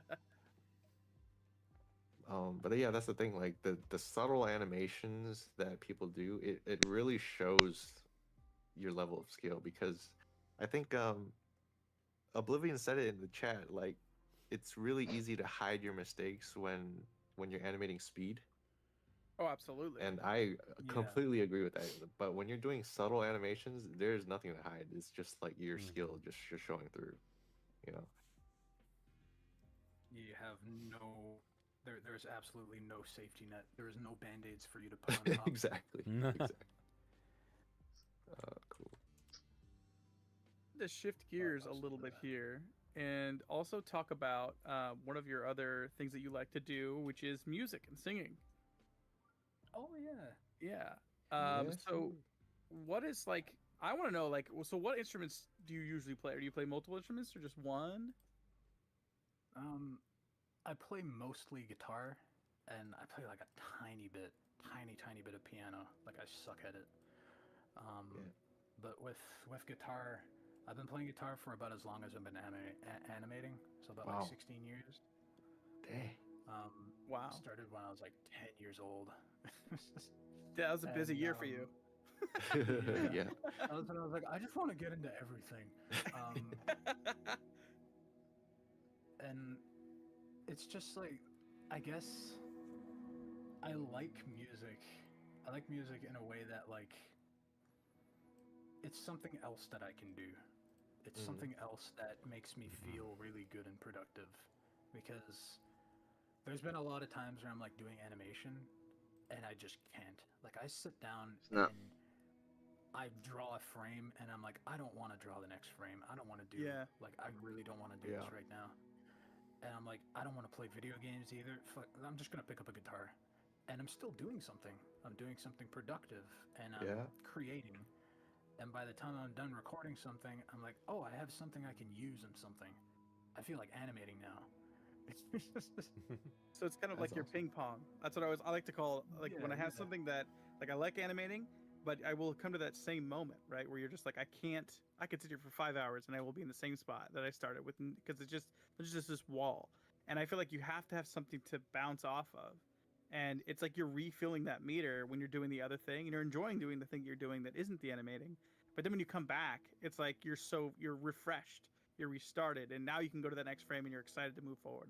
I think that's incredibly important. Whatever your ping pong could be, for anybody. Guess what? Yeah. Somebody asked. Somebody asked hard. something. This track that's been playing in the background has been one of Mayde's one of Mayde's tracks. Shot, Yeah. dude. Was it you have a lot of music that you've actually released. I checked your YouTube, your music playlist, and you have a lot of music. Like Oh yeah. over 30 uploads. I Um, I love doing music because it's fun, and it lets me it lets me explore something that I haven't explored that much. Also, the song that's playing right now, yeah. it's recorded live. I don't Really? use software. Oh wow. Oh Wow. shit. I use Audacity for all my music because Yeah. Oh what? it's Let's go. just I just want to record and then stop the recording and then hit record again for another layer. Like that's all my music is. Wow. Damn. That's awesome. So, how would you say music has affected your life? You know, you talked about a little bit about how you kind of use it as something else that's productive that you can do when you're having a hard time animating. But is there other ways that it might have impacted you? It's kind of like it lets me. I don't even know. It's like the one thing that keeps me sane. It's the one thing that like grounds me. Yeah. Because when I'm doing animation or when I'm doing like music in general, it's kind of like it's kind of like an escape. And my Yeah. family has always kind of been like really they didn't really want me to do animation, and when I started playing guitar they were like, oh my god, we want you to play guitar. Mm. And Really. when animation started working out, they were like, oh, never mind then. So now they want me to do animation for a living and they don't really care about my music. So now that I'm like sort of in between where I'm like, I like doing animation and I like doing music, I want to do both of them. My Mhm. family is kind of like, okay, sure, buddy. And the Man. way it's affected me personally, it's just every time I animate or every time I like do some really cool music thing, it just reminds me of like I did this. I did this, and this is something that came out of my amplifier. This is something that like I did Mhm. from scratch. And that feeling of making something from scratch feels so good. Like if you were to do like an animation and you did storyboards, but not even just storyboards, you did the writing, you did the voice acting, you did the sound effects, you did the designs. Like you made the microphone that you recorded with the voice acting. Like that kind of stuff makes me so happy. Yeah. It's magic. Yeah. It is One-man magic. You're production. making something from nothing. Yeah. Yeah. It's so Dude, satisfying. I've been I got some guitar hangers to put on my wall, and I have an acoustic bass, a bass guitar, and just a regular acoustic guitar. And I like ever since I put because they're just to the left of my setup, and ever since they're in like in my line of view, I've been playing them so much more, and it's so satisfying. Even when not recording, there's something so calming about just not even exactly covering something, just playing. yeah. Mm-hmm. Dude, did you know, Made that like when I was it one of my roommates jump? Do you know you know jump, right? How do I I think jump? so. Yeah. Oh Um yeah. we we go to the gym together, and dude, a lot of times when I go to the gym, we still play some of your tracks on the way home, Oh, Whoa, like in the that's car. so cool. that's Yeah, 'cause cool. it's just good. It's just good. It's like the type of music that we like. So we put you on sometimes, and we're like, oh, dude, I wonder how May's doing. Only thing I need is drums, but I don't want to sequence drums. I want to get a drum kit and record them. Like Yeah, that's where my Cool. brain is. that'd be awesome for sure. But yeah, definitely keep doing the music because I'm certainly a fan for sure. Oh, thank you. Well, last thing, do you have some of your own favorite works? I have this one song that I wrote called like brief description of the person that I was or something like that's the whole title. I was trying to think of a better title, but I was like, it's a long title. I'm a fan of long titles. Sure, let's do it. And I had the lyrics written over the span of like 6 years. Like Wow. I wrote some of the lines way back, and as time went on, I was kind of like revisiting them, and I would put it to a different sounding song, and I'm like, it There's doesn't work. And I'd do blur. it to a different sounding song, and I'm like, that doesn't work either. Until I landed on something, and when it finally worked, I was like, okay, this is it. This is the one. This Yeah. is my favorite now. And when I started writing more of the guitar parts to it, I just kept layering it and layering it and layering it, and I just felt so happy making it. Every single Oh yeah, I time I forgot. stopped recording and then listened to it, Uh, I just felt like that flutter in my chest. Yeah. And the lyrics too are based off of like I wrote them based off of this thought of the person that I was like 10 years ago versus the person that I am now, and Yeah. feeling so happy that that old person isn't alive anymore, that person died and turned into me. Like I took That's so over that cool. skin, and I'm a better person than that person. Damn, bro. I love that. Yeah. I love that That's deep. self-reflection. That's so cool. And I wrote the greatest lines at the end of like, I'm not afraid to die, but Mhm. I am afraid to see what I was when it happens. Yeah. Oh man. Damn. I love man. that. Yeah. Whoa. Hold on. That's awesome, dude. That's so good. That's awesome.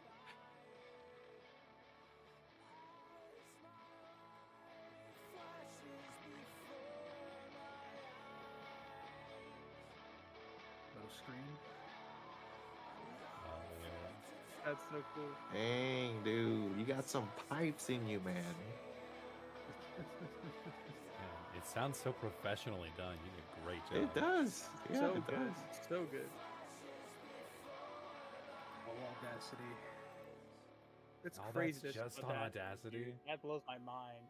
That's Yeah, insane. 100% Audacity.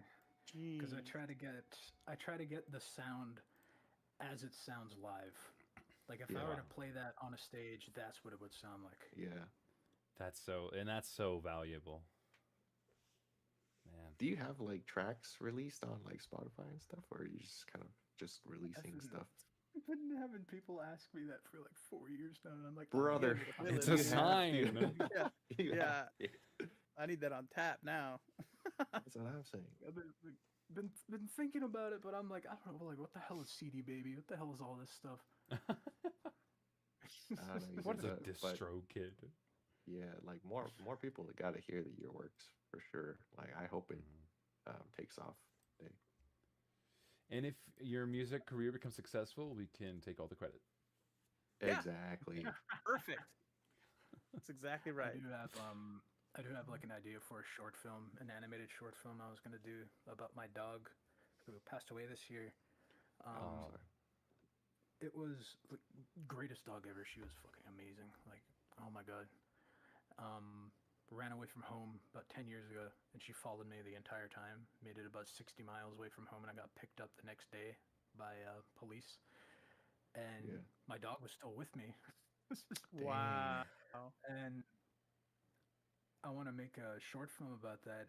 And I really, really love the idea of doing everything from the ground up, like I mentioned earlier, and doing all the music, like scoring it myself from scratch. That would be really cool.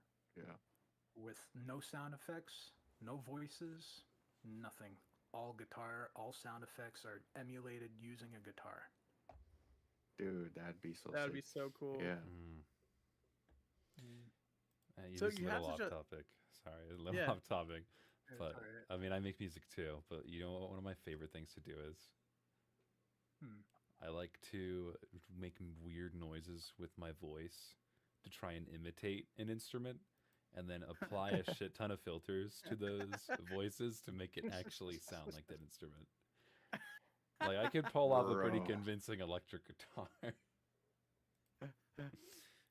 Yeah, that's an untapped market, to be honest. There you go. It's so fun though, like to just make silly ass noises and then make it sound cool. Yeah. Oh yeah.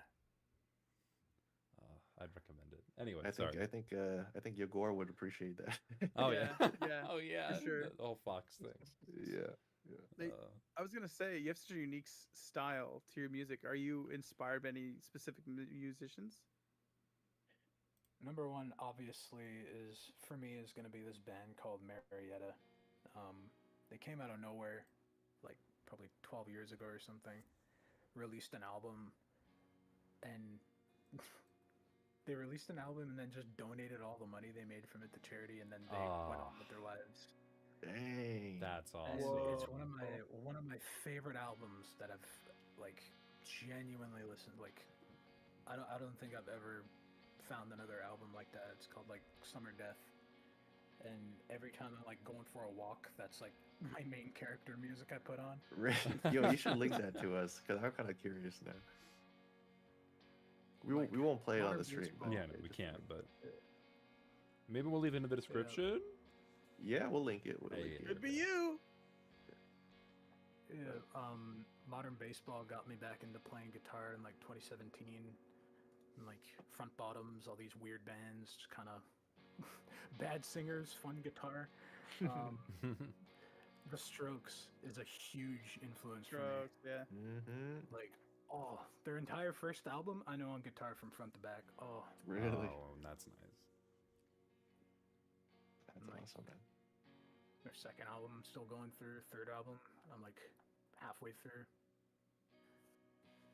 Like, for acoustic guitar influence, probably Sufjan Stevens with like Chicago and like all of his like Illinois music, like his Illinois album and Michigan album and stuff like that. Like those have been like huge for me, like Yeah.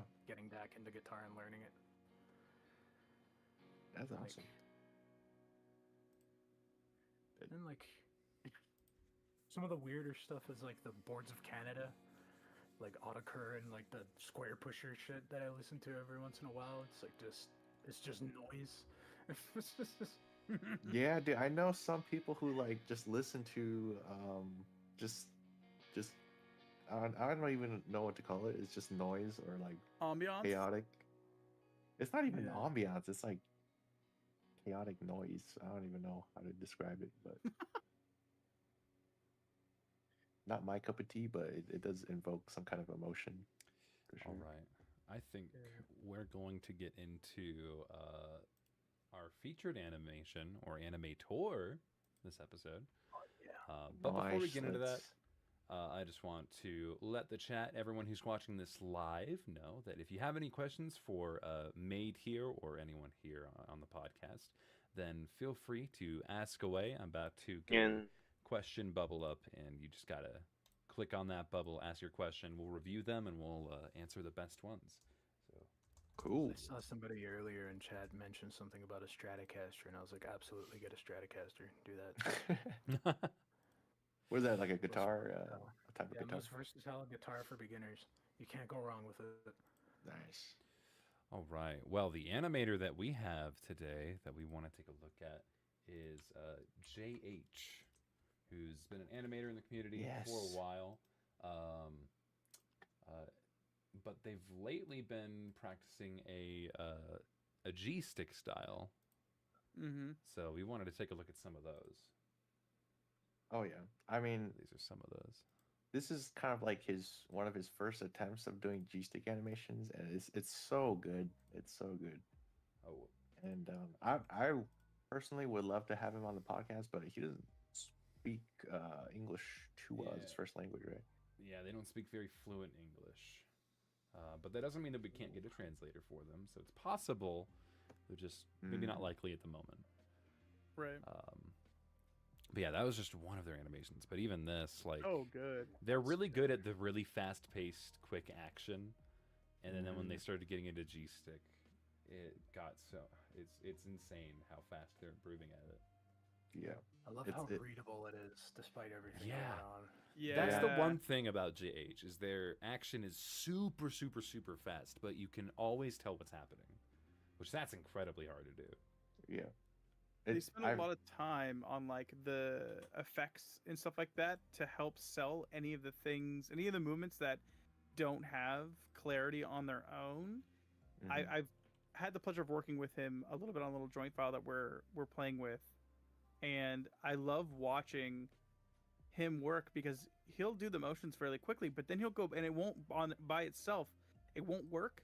But then he'll spend a lot of time on sparks or swirls or smears over and over and over and over again, going back and through until the movement makes complete sense. And it's on their own, they won't work as well. But once you add in those layers that he adds to it, that's where the clarity comes in, and that's where the magic is of like these super fast movements that we're still picking up on. Like, look at that frame right there, right? That's a that's a great example. Right. When you would animate just the character itself, it would kind of be a little bit like blinky. Your brain wouldn't be able to wrap around the movement too well. But then he starts adding in these smears and these trails and sparks and things like that, and it helps sell the movement that isn't actually drawn in by the character itself. It's really, really, really cool to see. For me, like, look at this stop and go action right here with this, the green flash introducing this character.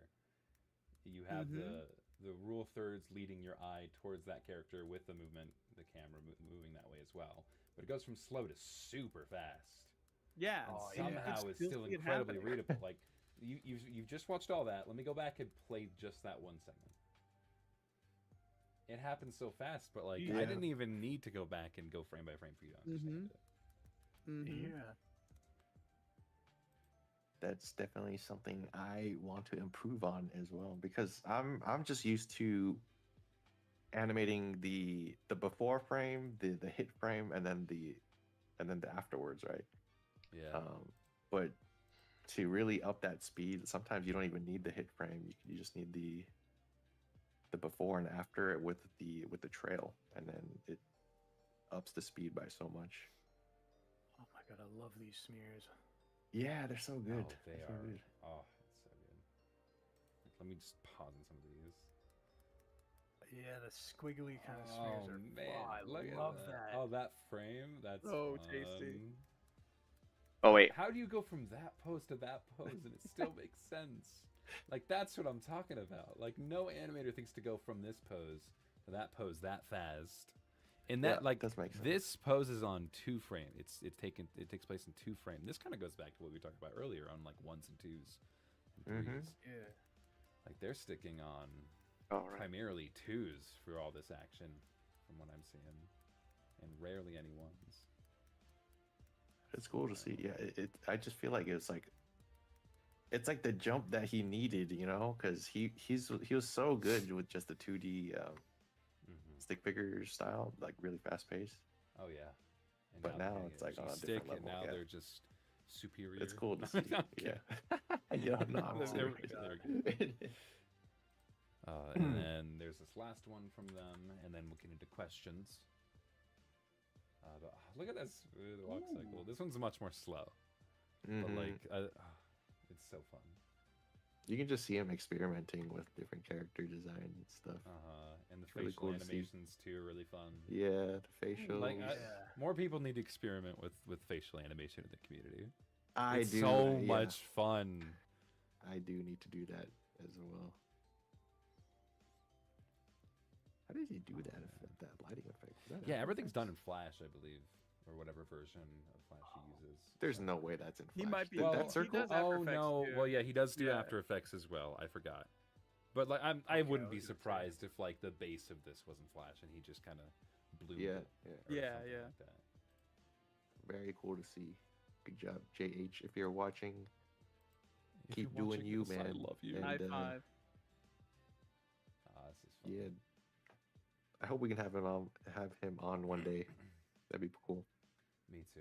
We'll see. One The day, maybe. elitism. Well, that's it for the animation spotlight for today. Oh, it's some over? Oh, okay. questions coming in. I'm gonna let you two start to go through them while I post some more of these. Sure. I'll take the first stab here. I got one from Junior Artists asking Mayde, do you have a duelist? I actually don't. I'm really new A to what? the community. I never really thought about making a duelist. Yeah. Is that something that you might do? That's a Thinking follow up about it, honestly. question. Like, honestly thinking about it, I just want to get better at like fight choreography and like really get into the weeds of that. Dude, Mayde doing fire choreography is something that I would love to see. That'd be so cool. It's like so out of your comfort zone, but I feel like you'll do really well with it. Wait, what else? What else? Okay, here's a good one by Green Machine. He asks, "How's your guys' relationship with referencing videos online for studying and learning? Do you record and reference yourself?" Ooh, I like that question. Ooh. I actually that's a just good bought a wooden figurine of a person and a hand because I want to get better at drawing hands. That's cool. Hmm. But yeah, I think those are very useful. You see them used in the industry. Or actually, what I do is I have a tripod and like a little mount for my phone, and I actually take reference videos of me doing specific actions, not like jumps and flips and all that, but like walking around a jump, maybe like falling to the ground, turning my head really fast, like wringing my hands and all that with like a high, like a no, like a really low shutter, so I don't get like motion blur. Yeah. And I just take individual frames from that video and use those as a reference for like figure drawing. Oh, that's cool. Because Yeah. if I set my phone up and I take a picture of me, like set like a 5-second timer and then pose for it, it always looks awkward. You know, you can tell Yeah. that someone's posing for a picture versus someone in the middle of a motion. Yeah. So yeah, I always think of drawing in motion, so I'm always taking videos of myself. I know a lot of people in the industry still do that. They record entire scenes of themselves. Yeah. Like even with like 3D animators, they do that a lot. So yeah, it's always a good resource to just use yourself. Absolutely. Thunderblaze asks, "Thank you guys for the tips, and now I'm going to restart my animation demo again. Good luck." I just wanted Let's to go. ask, what is the perfect FPS for beginners to start at? That's a great Oh. question. Just use 24. Just land on 24, and you can mess around with 3s and 2s. Because everybody Yeah. says like, "Oh, That's a you good way could to do start it. on 12." Like you could start on 12, but you could use 24 and just land on 2s. Yeah. Like there's no difference. Yep. Yep. That's the thing. And when you when you use people 24, yeah, sorry. oh yeah, sorry. When you use 24 FPS, you kind of train your brain. Like this wraps back to what I was saying before about how you see everything in 24. Mm-hmm. It trains your brain to think like that, and when you use other animations as like inspiration, you just know how many frames they used. When you Yeah. see a video, you just know how many frames it needs. And when you land on a standard frame rate, there's never going to be any clash if you get a job somewhere. Like if you've always animated at like 30 FPS or 18 FPS and the production tells you they're using 24 FPS, Yeah. your stuff is going to move way too fast or way too slow. Yeah, I agree. And like I remember when I first started animating, I thought 24 was impossible because automatically in your beginner's head, you just think you're gonna single frame 24 FPS your animation. Yeah. But yeah, it's almost never the case. You're almost always double framing, triple framing, even quad framing, just to adjust the speed of the animation. Yeah. So I'd say just get used, just start on 24 and then get used to like double framing and triple framing. Yeah. All right. Wow, there's a lot of questions. God, there was a good one specifically for Mayde. I saw. Which one was it? Oh, Thorn asks more about this Stratocaster. Mayde, do you have a specific model or series that you like or you think has a unique sound? A Strat is a Strat. They're all the same. But they only become different once you get up to like this 2000 price range, so I'm not going to recommend Oh, that. wow. Get a really cheap Squire, just change the pickups. And that's like 10 times better than like a really, really cheap Squire that you'll find. And changing pickups is easy if you use like a soldering iron. It takes like probably 15-20 minutes. All right. Cool. Sith asks, and this could be for all of us, how do you animate stick figures in your style? Do you start with the head or the body first, for an example? Head first or body first? It's tough. I mean, both work, right? Both work. I'd say that depends on your preference. Try both and see what works better. For like a few months, I tried head first, and then I went to body first, and body first just made more sense to me personally, but everyone's brains works a bit differently. That's a really good question, actually. Yeah. Because I've done like some stick figure stuff with like the classic stick figure animation style. Yeah. But also do like more realistically proportioned like stick figure animations, and I always go like body first, but it's like body, head, hands, then feet. I don't connect them. Like I don't connect the hand, like I don't connect the hands or feet to the body with limbs yet. I animate them floating, and then at the very end, that's when I go in and connect them because it's way easier to manage and it doesn't look stiff. Wow. And I've done stick figure animations like that too, where it's like a really basic design where I just have like the torso and the head just kind of floating around, and then the feet are like going crazy, and the hand, like the very tip of the hands are like moving around. And at the very end, I just connect them, so you get really, really smooth results with really clear arcs.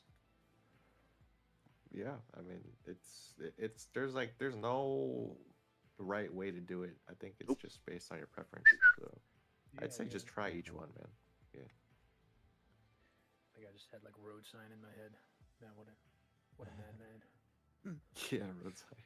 Yeah, dude. I've got another one from Thorn here. What do you think is a good second discipline for animating, such as learning dance or martial arts for fight choreography? Or learning about weather physics, plant species, geology for nature, art? Interesting question. I think. I'll jump on it. I think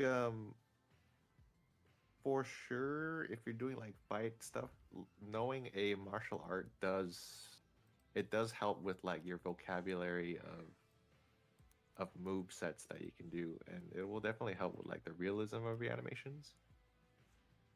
I'm not too sure about like weathers and plant species. I mean, I'm sure it does help if you're doing like landscapes.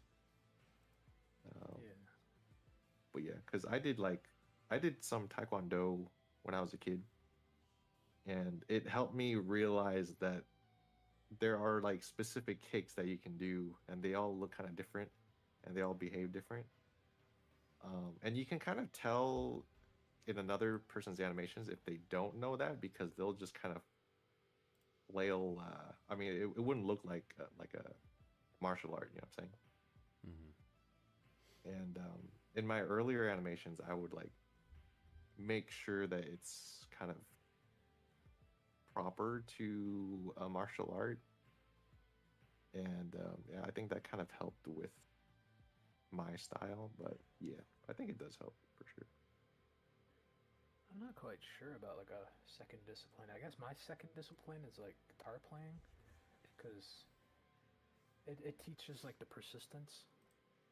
Yeah. And, like if you're ever having an issue with like, you're struggling with something and it's not working out, you can just practice that one thing over and over and over again until it works. Yeah. All right. Well, we'll take we'll do 3 more questions and then we'll call it. Does that sound? All right. All right. Hyun, do you want to choose one?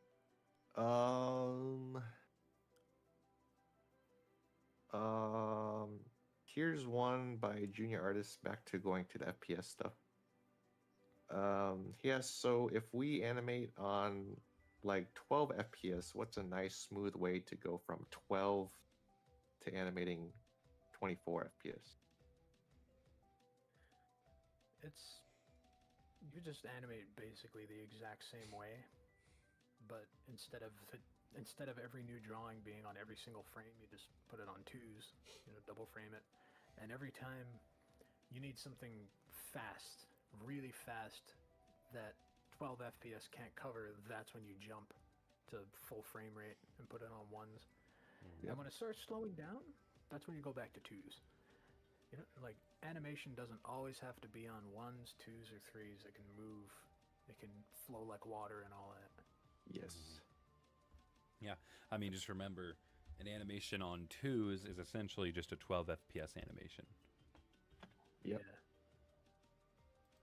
I'd say it's like 24 on twos is literally just animating on 12 FPS, but you have the option to speed it up if you want to. Yeah, it's Which is also really nice useful. because you also have, like, when animating at 24, like if you're animating always at 12, you only have like 12 and 6 to really work with. Yeah, 'Cause exactly. When you go on twos on 12 FPS, it's moving way too slow. Yeah, it's crazy. When you're slow.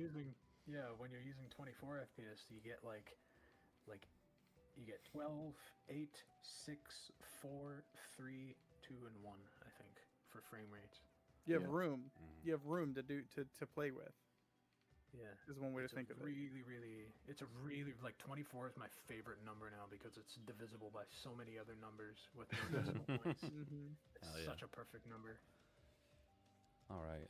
Hey, Loonstar, do you have a question that you like? I can't speak at the moment. Aw, dang it. I tried. Yo, where'd that come from? Who was it? He's behind the camera. It's in your head. He's the cameraman. Hi, Lou.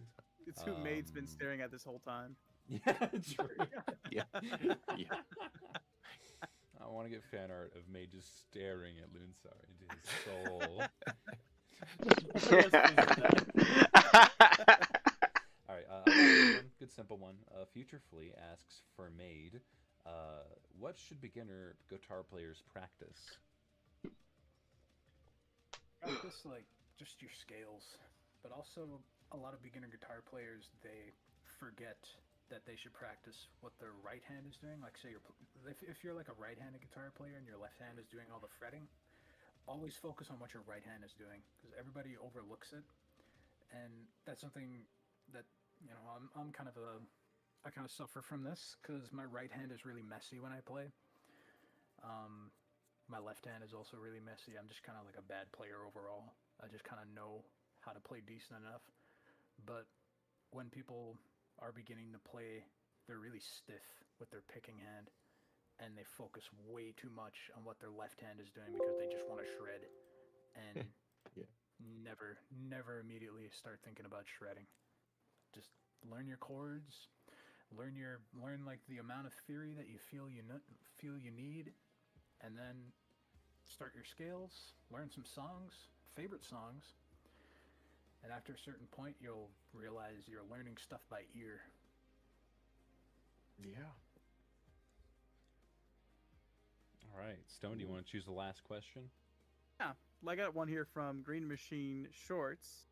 This is kind of random, but I was wondering for both music and animating / drawing, do you guys quote warm up, maybe to help get the flow state, as Stone says? And I know circles are used to loosen up for drawing. So, May, do you warm up? I am very notorious for drawing perfect circles. Like I've